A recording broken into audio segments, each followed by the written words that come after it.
del esclavo. Y cuando Séneca fue el asesor de Nerón, influyó mucho, ¿no?, en el imperio.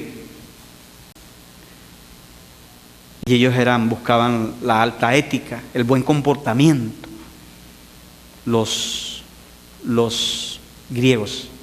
Y Pablo puede estar pensando en los judíos cuando se refiere a los religiosos. Los inmorales, los moralistas y los religiosos. Como dijo un amigo mío, todo friti morti, calaveris al hoyo. Ninguno se salva. Podían hoy representarse en las tres clases sociales, o sea, en tres grupos en la sociedad de hoy. Los inmorales, Pablo Escobar, los narcotraficantes, los violentos, los guerrilleros, los homosexuales, las lesbianas, todos a la paila. Los moralistas, la gerente del banco, el patrón suyo, el gerente de éxito, la señora de la sociedad, de la alta sociedad, que condena también las aberraciones, que condenan a los inmorales. Ellos. Los religiosos, nosotros.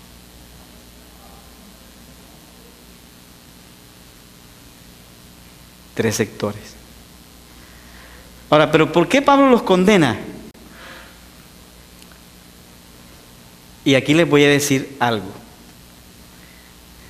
y espero que me lo entiendan, que esto es lo que no entienden algunos. La primera cosa que el mensaje de la Biblia está buscando, o sea, lo primero que busca la Biblia no es que la gente sea buena. ¿Oyeron? Eso no es lo que busca la Biblia.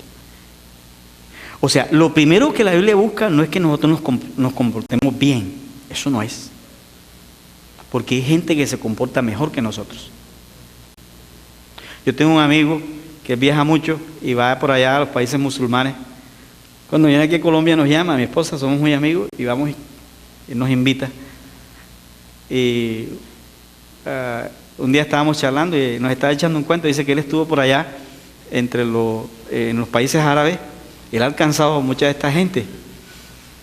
Y dice que un día un amigo de él, la primera vez que estaba por allá, le invitó el amigo a entrar en la sinagoga, en los templos musulmanes, y cuando iba a entrar el amigo le dijo: quítate los zapatos porque aquí no se puede entrar si no pies descalzos. Y él dice: y aquí nadie se roba nada.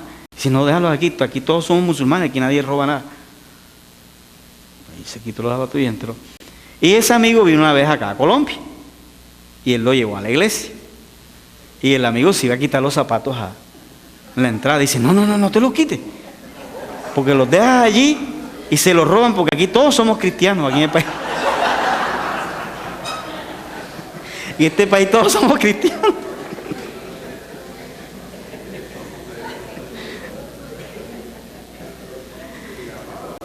Mire, el Dalai Lama es mejor que cualquiera de los que estamos acá. Pero ese no es el mensaje de la Biblia. Escuche esto y no se lo olvide jamás. El primer mensaje de la Biblia que ustedes y yo debemos predicar es que todo hombre y mujer reconozca que es pecador y que está separado de Dios, y que solamente en Jesucristo se puede reconciliar con Dios. Ese es el mensaje. Si no, no hay mensaje del Evangelio. Si ustedes no predican eso. Después que reciba así, pórtese bien. Viva como Cristo. Esto es lo que nos hace diferente de los musulmanes, de los vedistas que estudian los budas, de estas religiones. Es que el Evangelio plantea que hay un hombre caído en desgracia y que está expuesto al infierno, y que solamente en Jesucristo se puede recuperar. Entonces Pablo dice, todos, así como Pablo Escobar se va para el infierno, se va la doña de la sociedad que no ha reconocido a Cristo. Y se va también el pastor y el miembro que no haya reconocido a Jesucristo como Señor y Salvador. Porque lastimosamente hay pastores que no han recibido al Señor. Bueno, yo espero que en este salón no haya, ¿no?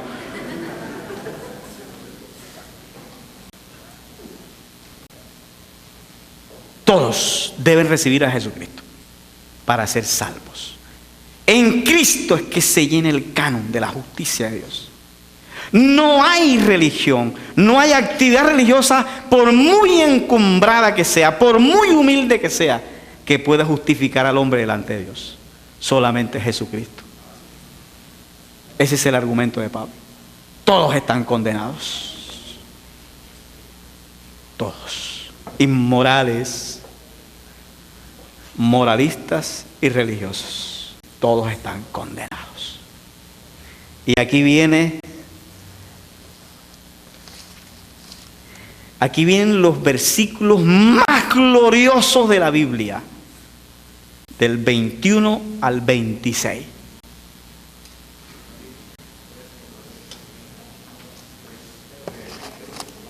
Del capítulo 3.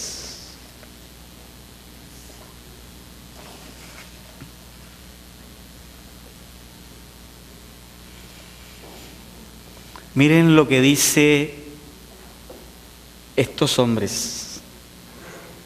Los versículos 21 al 26 son 6 versículos sumamente apretados, a los que el profesor Ganfield, un gran teólogo, llama correctamente el corazón y centro de toda la sección principal de Romanos. En opinión del doctor León Monry, que es un gran biblista, he tenido el privilegio de ser indirectamente su alumno. Dice él, posiblemente sea el párrafo más importante que jamás se haya escrito. La expresión clave en estos textos es la justicia de Dios. ¿Qué va a plantear Pablo aquí? Sigamos, ¿por dónde vamos ahí? Ahí no nos alcanza. Yo les explico acá. ¿Qué va a plantear Pablo aquí? Dios en el Antiguo Testamento ya ha planteado que toda persona es culpable. Y dice que no tendrá por inocente al culpable. Inclusive Dios manda qué se debe hacer con el pecador. En el Antiguo Testamento Dios dice cómo se debe tratar al malo. Pero ahora Dios tiene un dilema y es el que Pablo va a resolver aquí. Y el dilema es este: ¿cómo un Dios justo y santo va a declarar justo al pecador sin que se afecte su justicia? Ese es el gran dilema. ¿Cómo nos va a declarar nosotros justos y Él siga siendo justo sin que se afecte su justicia? Exacto. Allí está. Pablo va a entrar entonces a decir. Mire lo que dice. Pero ahora, ese pero es el pero más lindo de la Biblia. Pero ahora, aparte de la ley, se ha manifestado la justicia de Dios, testificada por la ley y por los profetas. Sí, Señor. Ya ha venido siendo testificada. Pero esa justicia se va a manifestar ahora. La justicia de Dios por medio de la fe en Jesucristo. Para que todos los que creen en Él, porque no hay diferencia. Porque los judíos creían que ellos tenían derecho a Dios y al cielo por ser hijos de Abraham. Eso lo dice Pablo más adelante acá. Por cuanto todos pecaron. ¿Y qué pasó con ellos? ¿Están qué? ¿Cuántos pecaron? Todos. El pecado pone en igualdad de condición a toda la raza humana, sea judío o gentil. La justicia de Dios en Cristo coloca a la raza humana con la misma oportunidad para ser salvo.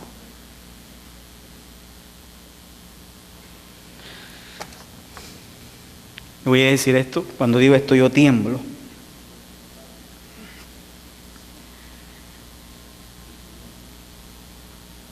La justificación es la doctrina bíblica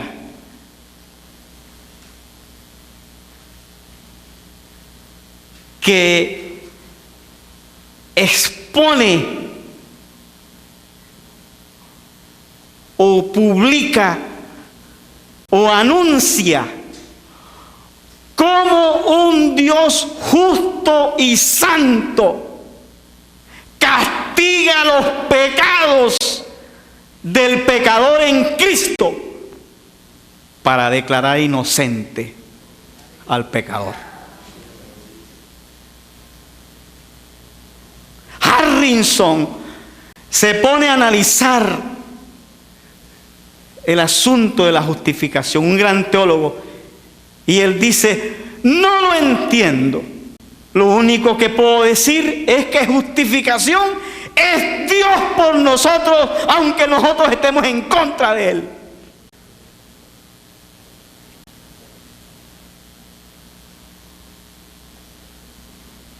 Y la teología define la justificación así, anótelo. Esto debe sabérselo de memoria, anótelo. Justificación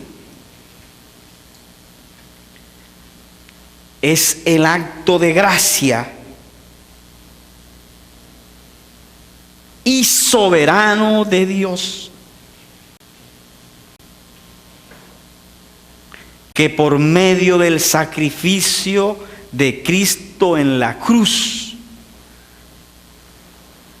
declara al pecador inocente.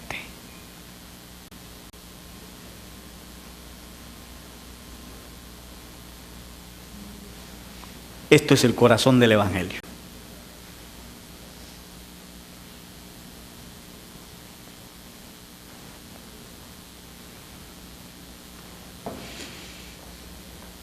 Aquí hay dos palabras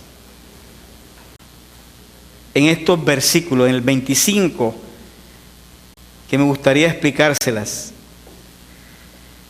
Dice: a quien Dios puso, primero en el versículo 24, siendo justificados gratuitamente por su gracia, mediante la redención que es en Cristo Jesús.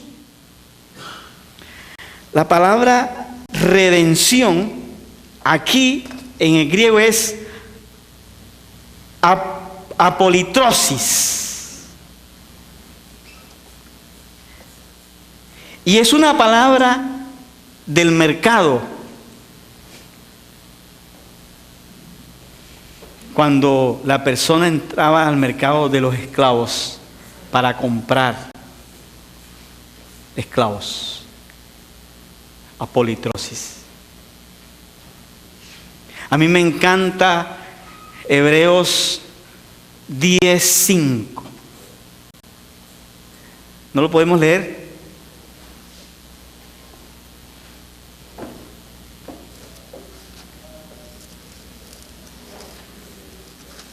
Esto es, aquí el autor bíblico hace teología bíblica y cita el Salmo 40. Por lo cual, entrando en el mundo, se le preparó un cuerpo. Esa es la encarnación de Cristo. En el Salmo 40 dice que estaban hablando la Trinidad y dice: sacrificio y ofrenda no quisiste, Expiación no quisiste, mas dije vengo. Ese es Él. Está hablando con su Padre.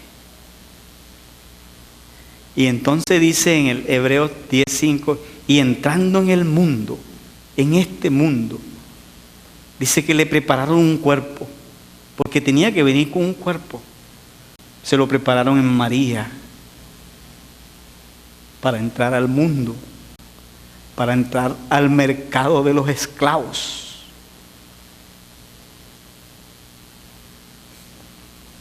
Porque el pecado nos había esclavizado.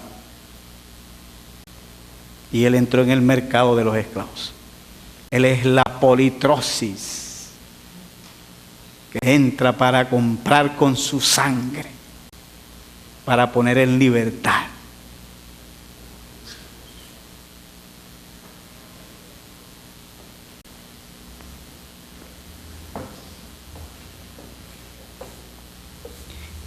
Y entonces Pablo utiliza una segunda palabra.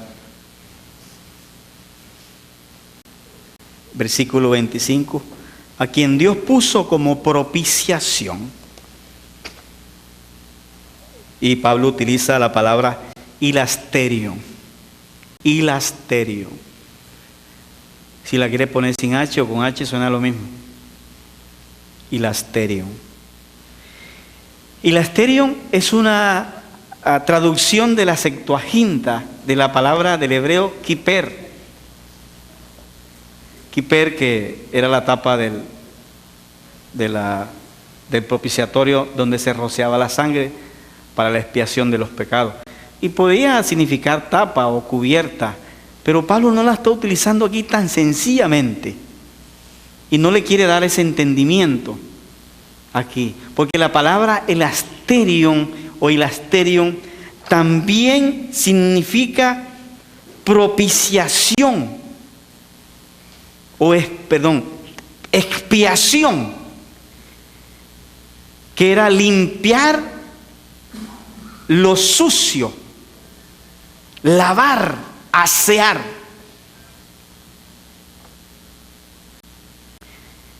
Yo no sé si a algunos pastores se les ha olvidado esto.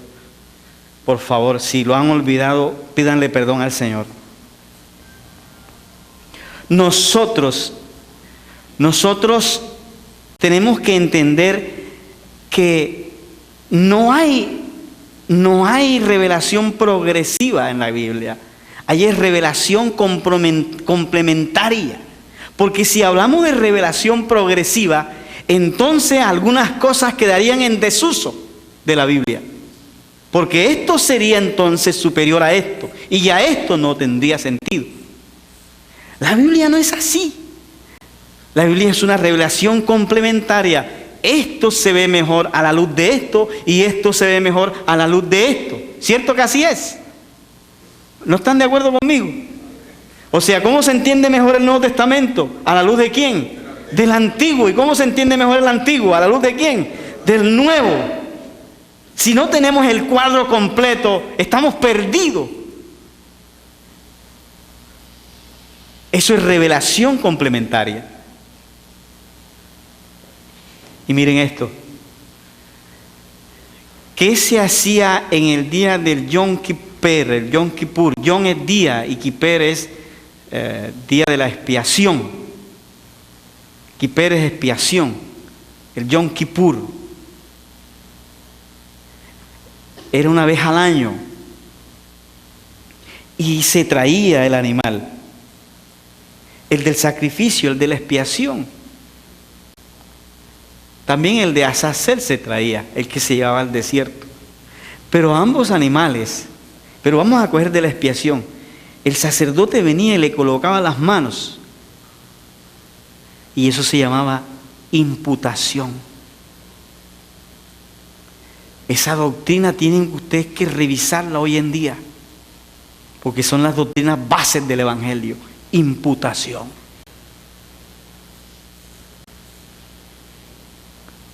El cordero se le imputaban los pecados del pueblo para exonerar al pueblo.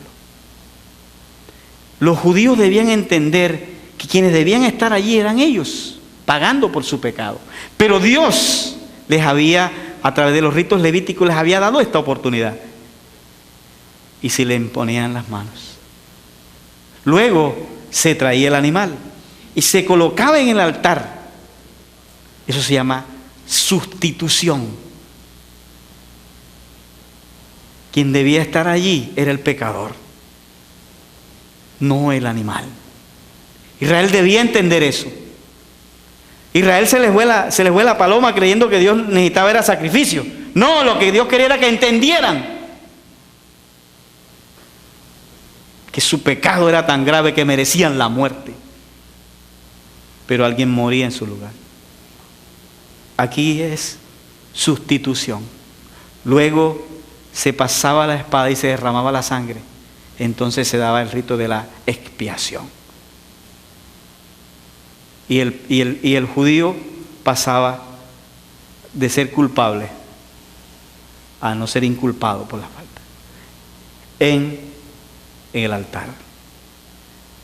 2000 años después apareció y Juan el Bautista lo vio en el río y dijo: he aquí el Cordero de Dios que quita el pecado del mundo. El vino se puso en la cruz para sustituirnos y esperó la muerte en la cruz por nosotros. Cristo murió la muerte de nosotros para que nosotros tengamos vida ahora. ¿Cuánto le da un aplauso a Él?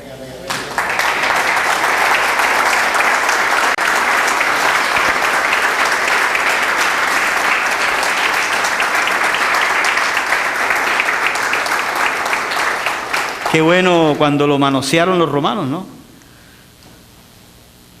Lo manosearon los romanos allí. Hicieron todo lo que hicieron con Él. Sin saber, le estaban colocando las manos a nombre de todos nosotros. El que le puso la corona de espinas no se dio cuenta que esas eran las espinas que se había ganado Adán en el huerto. Eso era.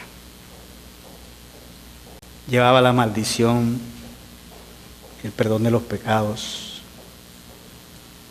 Por eso Cristo es un nuevo Génesis, es un nuevo comienzo para la iglesia.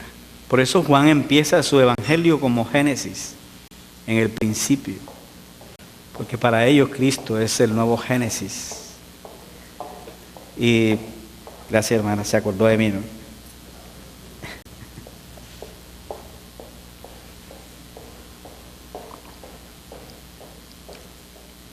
Hay un libro que se llama El pensamiento de Pablo. Lo tienen en la librería Rema. Es así.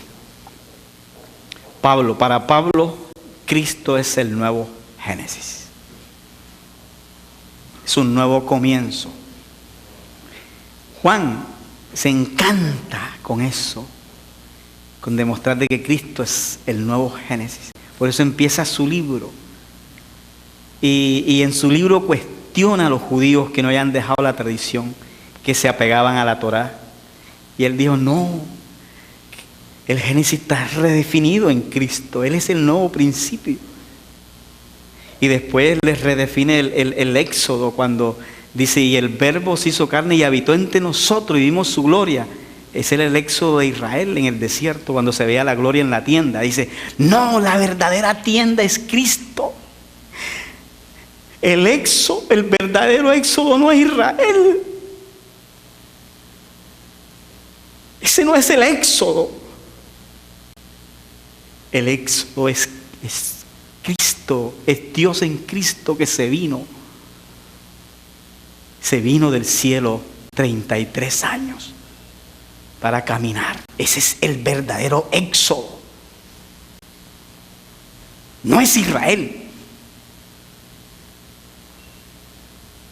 Y después les cuestiona a Levítico cuando les dice, usted sabe que el sistema levítico era en el sacrificio del Cordero, y dice: no, aquí está el Cordero de Dios. Y les va cuestionando. Y dice que Cristo dormía en la cruz cuando un soldado entró con la lanza y salió agua y sangre. Lo que está haciendo Juan es recrear, y dice en Juan que la iglesia tiene su sostén en el agua y la sangre. Y lo que Juan está diciendo es, así como dormía Adán en el huerto, y sacaron de ahí del costado, este es el segundo Adán que duerme en la cruz para traer a su nueva esposa, que es la iglesia.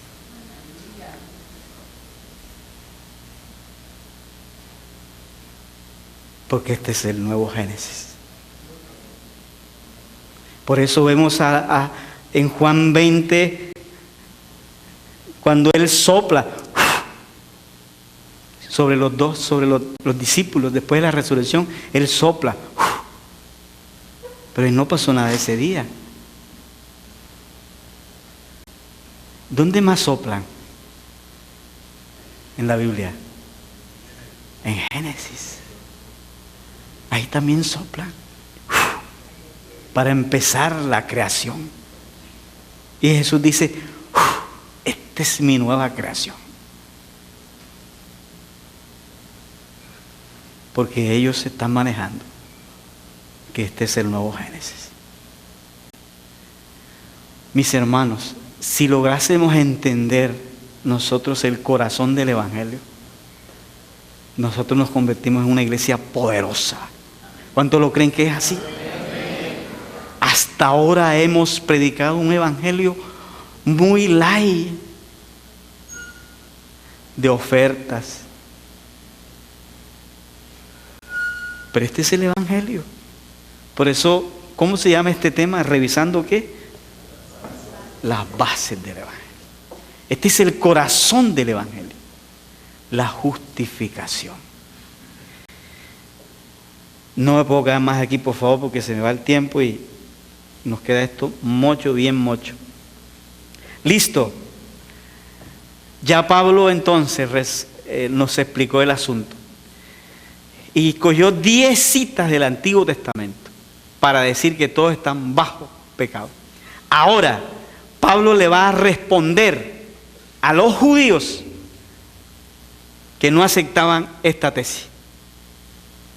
Pablo tiene un interlocutor imaginario, porque él sabe que hay miembros allá que son judíos, que no le van a aceptar esta tesis.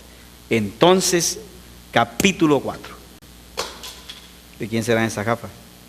Mías no son. Capítulo 4, divídanlo rapidito. Pablo cita nada más y nada menos que el pilar de las 3 grandes religiones: judaísmo, islamismo y cristianismo. Ustedes saben que tenemos un padre en común todos, ¿cierto? Los islamitas tienen a Abraham, los judíos tienen a Abraham, y nosotros los cristianos tenemos a Abraham como padre. Es un pilar grande.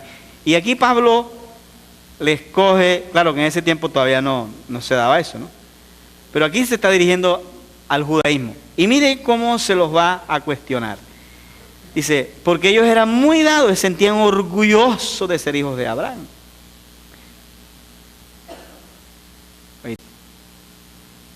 Entonces, ¿qué les va a decir Pablo? ¿Cómo fue justificado Abraham? Anoten, del versículo 1 hasta el 8, Pablo les va a decir que Abraham no fue justificado por sus obras, que eran los 3 pilares de la religión judía también. Las obras, una de ellas. Segundo, 9 al 12, Pablo les va a decir que Abraham no fue justificado por la circuncisión.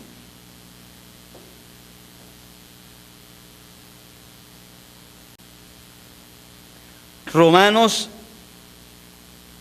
13, perdón, ya tuvimos hasta el 12, ¿no?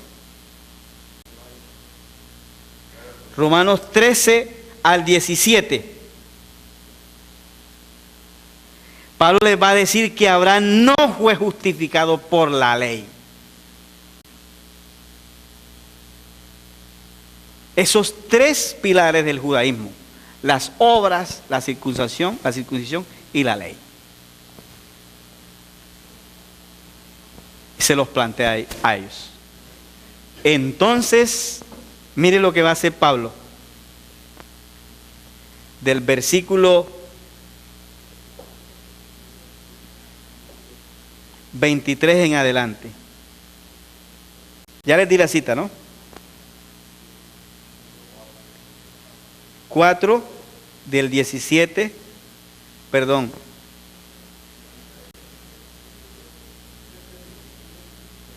Bueno, ahora del 18, bueno, hasta el 17, no, por la ley.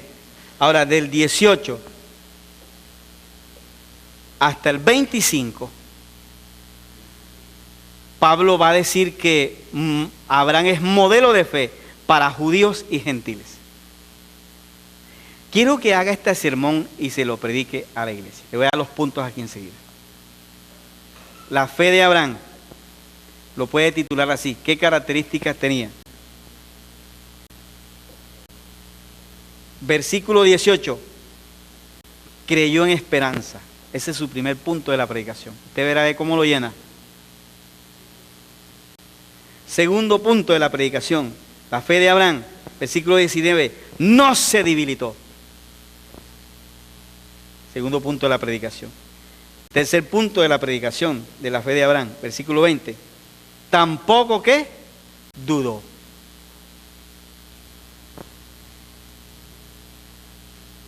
Versículo 21, la cuarto punto de la predicación, estaba plenamente ¿qué? Convencido. Ahí tiene la predicación del domingo, ¿yo?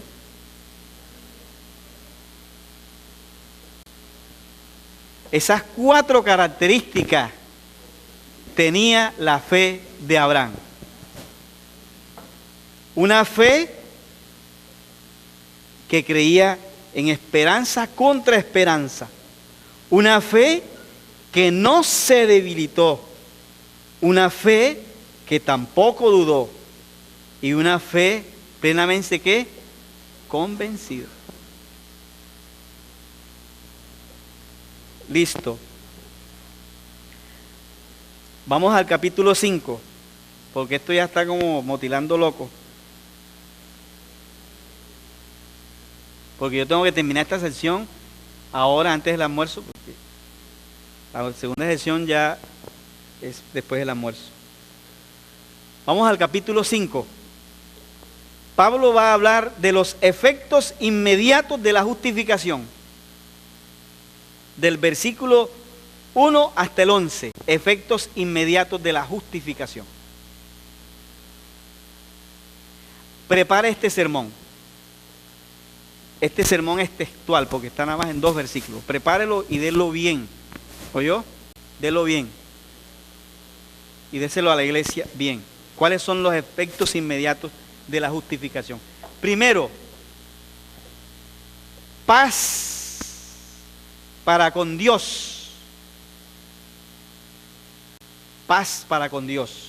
Es lo primero que da la justificación. Ahora, le aclaro esto. En la Biblia hay 2 clases de paz. La palabra paz, ahora les explico una cosita, para que se argumenten bien en la predicación. En la Biblia hay hay 2 clases de paz. Paz con Dios y paz en Dios. Toda persona que no se haya reconciliado con Dios necesita paz con Dios. Y todos los que estamos en Cristo tenemos paz ¿en qué? En Dios. Son 2 cosas diferentes. La palabra paz, en el sentido de los que estamos en Cristo, es Irene, que más que todo traduce sabiduría de Dios para entender el propósito divino. Irene, sí, que traduce sabiduría de Dios para entender el propósito divino. Cuando falleció mi hija, el El domingo que regresamos a la iglesia estaba un poco abrumada. Yo le dije a mi esposa, tienes que hablarle a la iglesia. Mi esposa se paró allá atrás. Ese era el siguiente domingo. Mi hija por mucho tiempo había dirigido la alabanza en la iglesia. La iglesia nuestra es una iglesia nueva en Medellín, que nosotros iniciamos hace 6 años. Pensábamos que este golpe iba a desbandarle, que se moría la hija del pastor. Era difícil. A nosotros fue difícil. 6 meses yo iba en la mañana, la veía, me daba los ojos en el baño para ir a la iglesia. Nada. Nunca dejé de predicar. Este domingo, mi esposa se paró. No me estás escuchando. ¿El qué? Sí, estoy. ¿Me estás escuchando, no?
Quiero decirles esto. Ya. Pero tiene mucho volumen. Escuchen esto. Paz con Dios tiene que ver con que ya Dios no nos va a cobrar nada de nuestro pasado. O sea, resuelve los problemas del pasado. Paz con Dios. Que Dios ya no nos va a tener en cuenta nuestro pasado. Entonces, lo primero que hace la justificación es ponernos en paz con nuestro pasado. Y mire lo que dice allí. Yo creo que esto es bello. Usted debe predicárselo a la iglesia. Versículo 2. Por quien también tenemos entrada por la fe a esta gracia, en la cual estamos, ¿qué? Firmes. Estamos presentes. La justificación toma tu pasado y lo pone en paz con Dios. Y toma tu presente y te da la gracia de Dios para vivir el presente. Y mire lo que hace con el futuro. Versículo 2. Y nos gloriamos en la esperanza de la gloria de Dios. Yo recuerdo que mi hija estaba ahí en su lecho. Y mire lo que me dijo mi hija. Me dijo un día: papi, ¿tú tienes miedo? Digo, claro, tú eres mi hija. Me dice, ¿pero por qué? Si tú me has enseñado que nos espera una gloria futura. Yo estoy tranquila, yo quiero que tú estés tranquilo. Tú sabes que yo te he colaborado en la iglesia, ahora me voy a estar a cantarle con el Señor. Así que quédate tranquilo, es un hasta luego, ¿viste? Y me dijo, el día que vaya, que sea mi sepelio, yo quiero que predique. Ella le decía a Miguel, mi tío Miguel, tú no vas a predicar, tú le vas a echar un cuento a la gente, un chiste para que se ría. Tú sabes que yo me voy con mi Señor. Nada de esos signos que más allá del sol, que eso a veces da tristeza, canten coros de alegría, cánticos. Y así le decimos su sepelio. Tiene una esperanza como esta. Entonces, ¿qué le van a predicar a la iglesia? Que cuando una persona recibe a Jesucristo en su corazón, Cristo lo pone en paz con su pasado. Y en su presente, ¿qué le da? Gracia. Y hacia el futuro, ¿qué le va a dar? Gloria. Gloria. Oye, hay una canción que decía, 3 cosas hay en la vida: salud, dinero y amor. El que tenga estas 3 cosas, que le dé gracias a Dios. No, esas no son. Son estas. ¿Cuántos lo creen? El que tenga paz con Dios de su pasado, el que vive en la gracia de Dios hoy y el que le espere una esperanza gloriosa, ese sí debe dar gracias a Dios, ¿sí o no? Eso sí es verdadero. Y ¿sabe una cosa? Por eso Pablo explota en un grito de júbilo en el versículo 3 en adelante. Pues mire lo que dice: y no solo esto, sino que también nos gloriamos en las tribulaciones, sabiendo que la tribulación produce paciencia, y la paciencia prueba, y la prueba esperanza, y la esperanza no avergüenza, porque el amor de Dios ha sido derramado en nuestros corazones, no por por el Espíritu Santo que nos fue dado. Porque Cristo, cuando éramos débiles, aun siendo a su tiempo, murió por los impíos. Ciertamente apenas morirá alguno por un justo. Todo lo que pudiera hacer alguno osara morir por el bueno. Mas Dios muestra su amor con nosotros, en que siendo aún pecadores, Cristo murió por nosotros. Pues mucho más, estando ya justificados en su sangre, por él seremos salvos de la ira. Pues si siendo enemigos fuimos reconciliados con Dios por medio de su muerte, por la muerte de su Hijo, mucho más estando reconciliados seremos salvos por su vida. Y no solamente esto, sino que también nos gloriamos en Dios por el Señor nuestro Señor Jesucristo, por quien tenemos o por quien hemos recibido ahora, ¿qué cosa? La reconciliación. O sea, Pablo estalla en un júbilo, celebrando. Dice, a ver, ¿qué si tenemos estas 3 cosas? ¿Qué? Si el Evangelio nos ha justificado y nos ha metido en paz con Dios y nos ha traído a una gracia presente, y también nos tiene reservada una gloria futura, ¿qué le podemos pedir a la vida? Aquí está el pastor Joaquín. Voy a contar esto que a mí me consta. Su hijo, ustedes saben que su hijo también partió con el Señor. Cuando se accidentó allá en San Marcos, la niña quedó allí y él quedó tirado en un lado, y alguien lo fue a levantar y dijo, no me toque porque no me siento las piernas. Déjeme quietecito. Mire, este es el teléfono de mi papá. Llámelo, él es pastor. Se llama Joaquín Madera. Y dígale a mi padre que si me llega a suceder algo, que no se preocupe, que yo tengo mis cuentas claras con mi Señor. Yo tengo mis cuentas claras con mi Señor. Qué bendición. ¿Tus hijos pueden decir lo mismo? Eso es el Evangelio.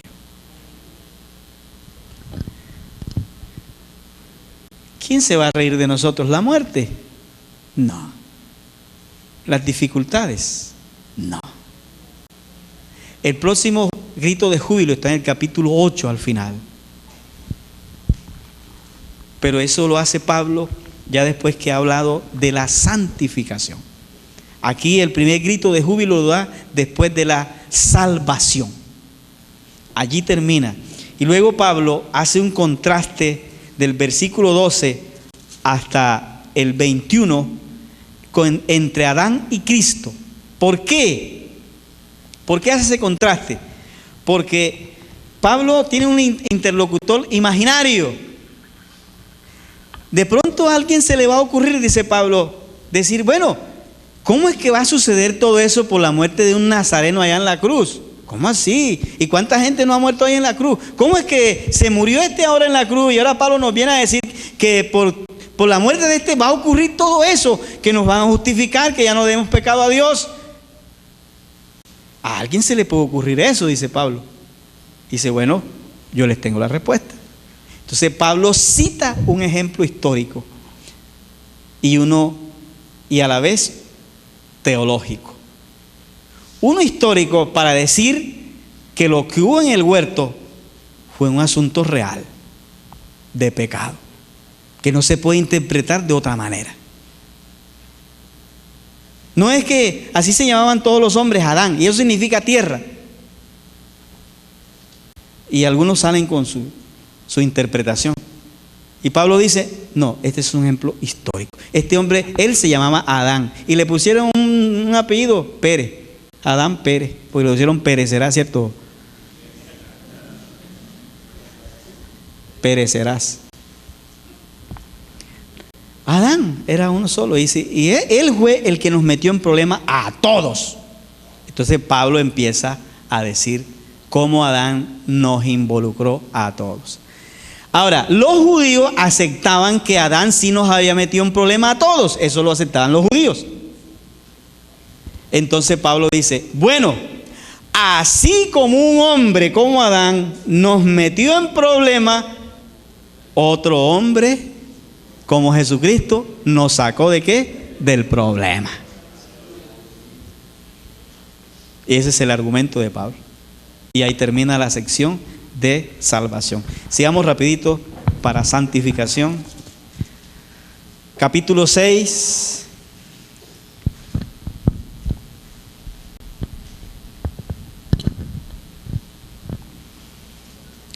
Entonces terminamos el tema de la santificación.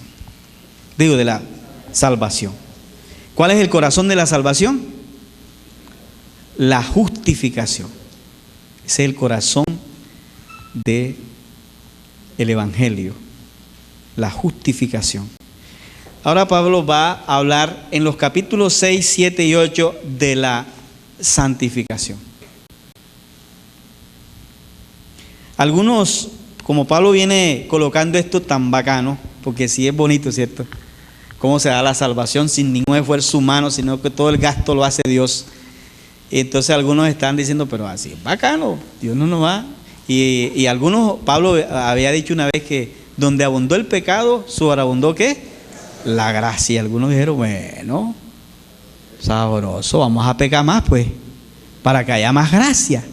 En la iglesia siempre hay gente que le entiende mal a uno.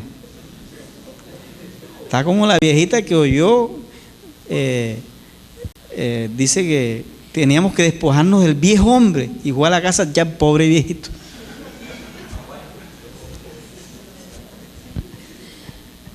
Y se iba a despojar del viejo hombre y revestidos del nuevo, y dice la viejita, me tengo que buscar unos joven. ¿Cómo les parece?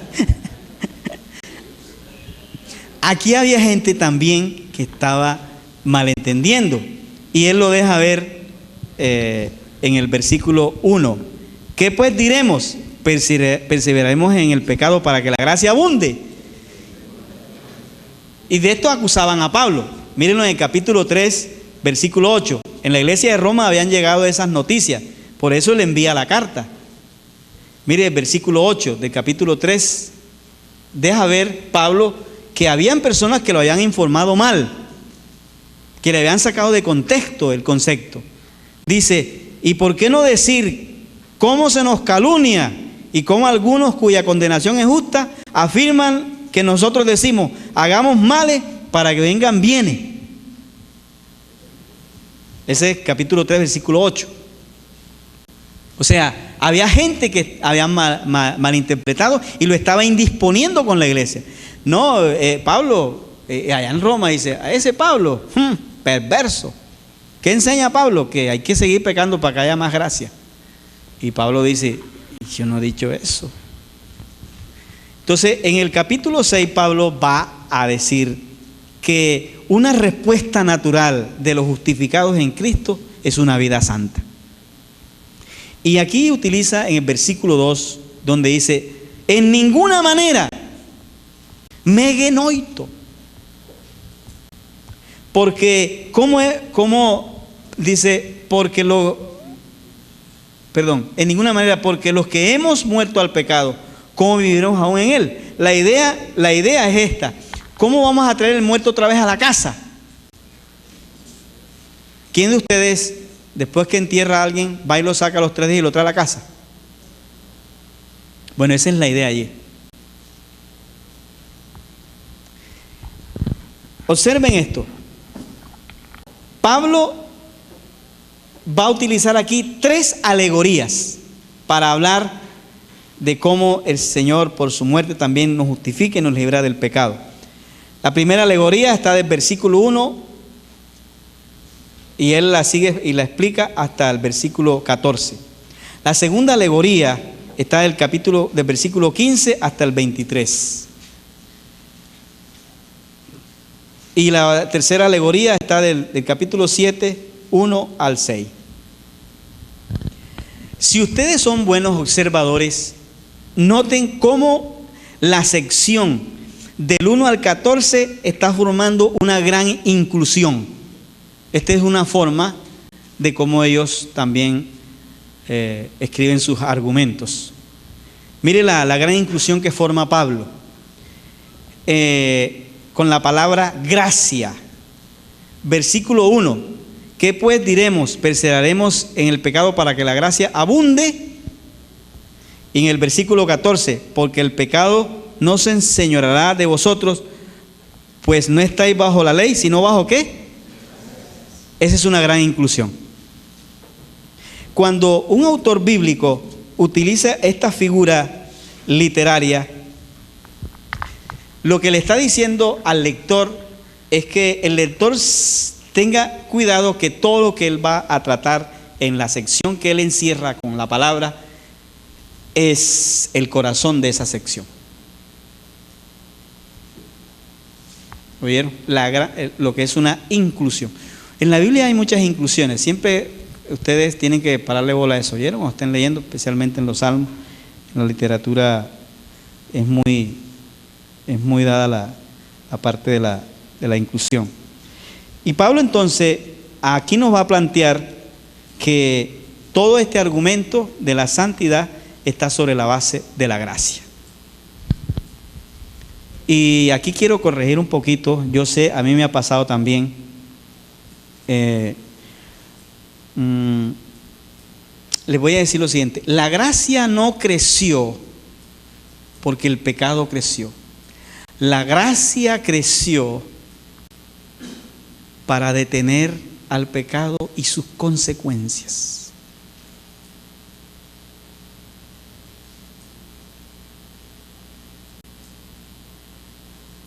Por eso creció la gracia.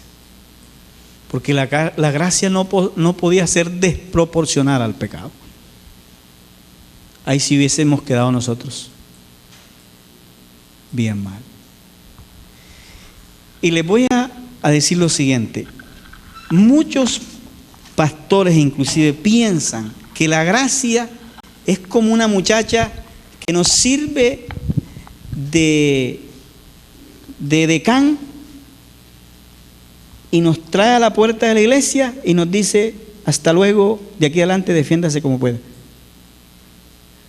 Muchos creen que nosotros no recibimos la salvación por gracia, pero que la santidad es un esfuerzo nuestro. La gracia, parece acá, venga, hace esto.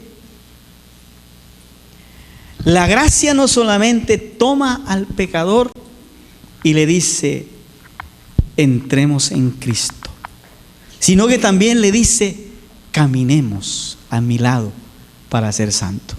Hasta el regreso del Señor te voy a acompañar. La gracia no es que, te dice, bueno, te traigo hasta aquí, hasta la entrada de la iglesia. Camina para allá, tú solita. Listo, ahí, siéntate. Gracias. Se los voy a mostrar. Busquen Tito, capítulo 2.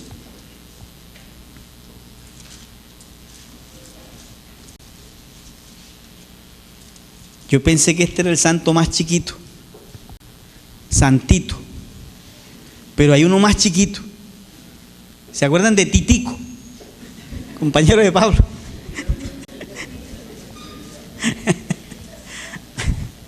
Ese era el más chiquito. ¿Y ustedes saben cuál es el santo más ladrón?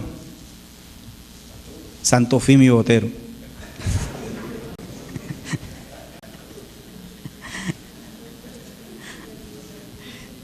Hay un santo que todos los choferes le tienen miedo. Sanjón.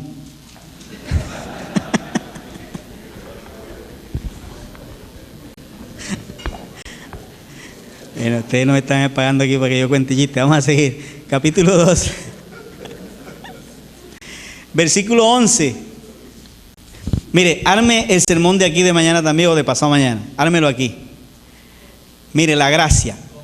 Versículo 11, capítulo dice, porque la gracia de Dios se ha manifestado, ¿para qué? Para salvación a todos los hombres.